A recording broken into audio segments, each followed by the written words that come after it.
Mario Dumont a la solution à tout. La course à la direction du Parti libéral, prise 2, qui va commencer officiellement lundi. Avec nous, Raphaël P. Ferraro, le président du parti. Monsieur Ferraro, bonjour. Bon matin. Je le dis sourire en coin, prise 2, c'est quand même quelque chose pour le parti. Vous sortez tout juste en juin dernier d'une course qui avait choisi un chef, là.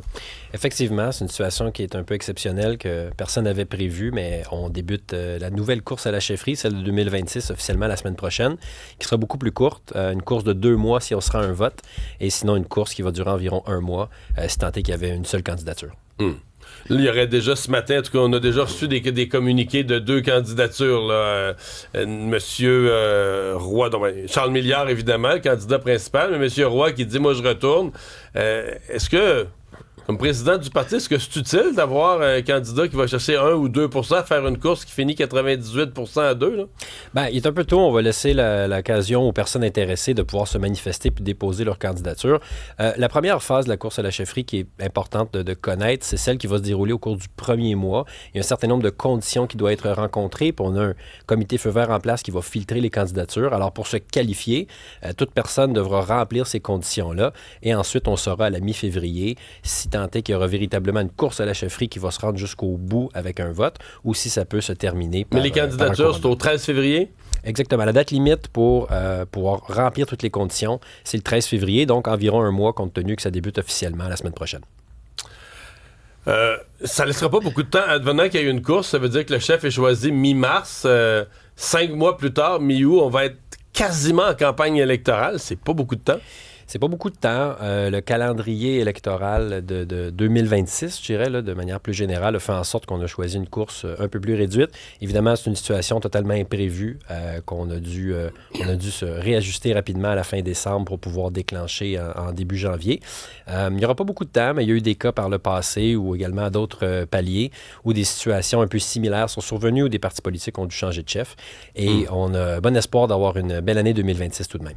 Est-ce que quelqu'un qui ne serait pas membre du Parti libéral ce matin, là, à l'heure où on se parle, parce qu'on dit qu'il y a des appels qui se font dans le monde des affaires, est-ce que quelqu'un qui serait pas membre du Parti libéral ce matin pourrait encore être candidat à la chefferie?